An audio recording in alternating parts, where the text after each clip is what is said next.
बहुत समय पहले की बात है। हिमालय की वादियों के पास एक घना, सुंदर और जादुई जंगल था, जिसका नाम था सप्तवृक्ष वन। यह जंगल अपने विचित्र और रंग बिरंगे जीवों के लिए मशहूर था। इस जंगल में रहते थे एक अद्भुत सफेद रंग का हाथी और एक चुलबुला, शरारती नारंगी रंग का बंदर। इन दोनों की दोस्ती इतनी अनोखी थी कि पूरा जंगल उनकी कहानियां सुनकर मुस्कुराता। अजनबी मुलाकात। एक दिन जंगल में एक भयंकर तूफान आया। पेड़ गिर गए, नदियां उफान पर आ गईं और जानवर डरकर अपनी अपनी मांद में छिप गए। इसी तूफान के बाद एक सुंदर सफेद रंग का हाथी जंगल में आया। उसका नाम था शुभ्र। वह शांत, गंभीर और बहुत ही समझदार था। जंगल के जानवर पहले कभी सफेद रंग का हाथी नहीं देखे थे। सब उसकी ओर अचरज से देखते, पर शुभ्र अकेला था। कोई उससे बात नहीं करता, क्योंकि सबको लगता वह बहुत अलग है। इसी जंगल के ऊंचे वृक्षों पर रहता था लाल मोहन, एक बेहद बातूनी, तेज और मजाकिया नारंगी रंग का बंदर। वह पेड़ों पर झूलता, गाना गाता और पूरे जंगल में अपनी हरकतों से सबको हंसाता। लेकिन वह भी अंदर से थोड़ा अकेला था, क्योंकि कोई उसकी गंभीर बातों पर ध्यान नहीं देता। एक दिन लालमोहन आम के पेड़ से नीचे गिर गया। नीचे कीचड़ था, पर पास ही खड़ा था शुभ्र। शुभ्र ने अपनी लंबी सूंड से उसे उठाया और कहा, तुम ठीक हो छोटे भाई? लालमोहन मुस्कुराया, अरे वाह, तुम तो सुपर हाथी निकले।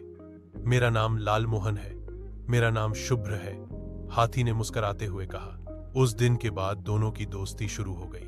दोस्ती की गहराई। शुभ्र और लालमोहन हर दिन साथ खेलने लगे। शुभ्र लालमोहन को अपनी पीठ पर बैठाकर पूरे जंगल में घुमाता। लालमोहन पेड़ों से फल तोड़कर शुभ्र को खिलाता। वे दोनों एक दूसरे के विपरीत थे। शुभ्र शांत और गंभीर, लालमोहन शरारती और चंचल। फिर भी उनमें गहरी समझदारी थी।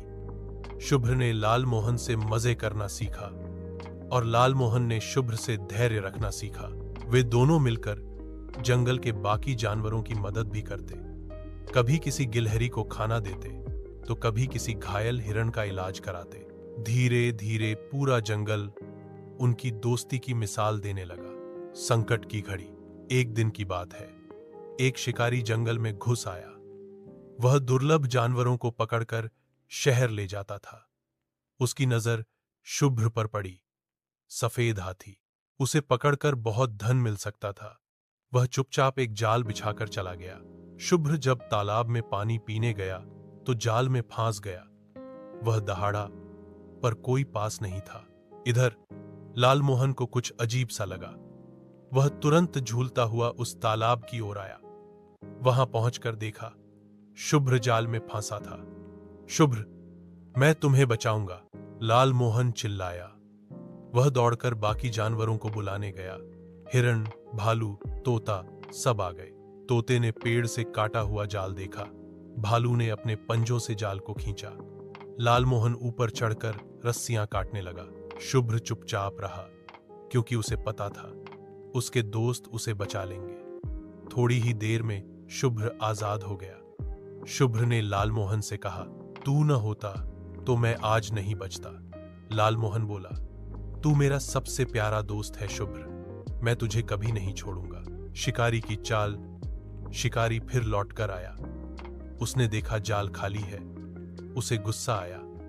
उसने तय किया वह लालमोहन को पकड़कर हाथी को फंसाएगा। वह पेड़ों पर जाल लगाकर छिप गया। अगली सुबह लालमोहन अकेला पेड़ों पर झूल रहा था। जैसे ही वह एक पेड़ से झूला अगली सुबह लालमोहन अकेला पेड़ों पर झूल रहा था। जैसे ही वह एक पेड़ से झूला, फंस गया। शुभ्र ने दूर से देखा, उसका दोस्त पेड़ पर लटक रहा है और शिकारी पास ही है। शुभ्र दहाड़ता हुआ दौड़ा। उसकी आवाज से पूरा जंगल गूंज उठा। शिकारी डर गया, पर उसने तीर चलाया। शुभ्र के पैर में लगा। शुभ्र रुका नहीं। उसने अपने बल से पेड़ हिला दिया।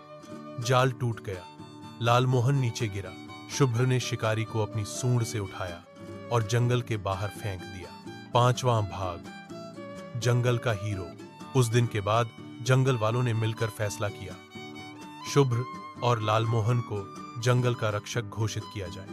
सबने मिलकर उनके लिए एक बड़ा उत्सव रखा।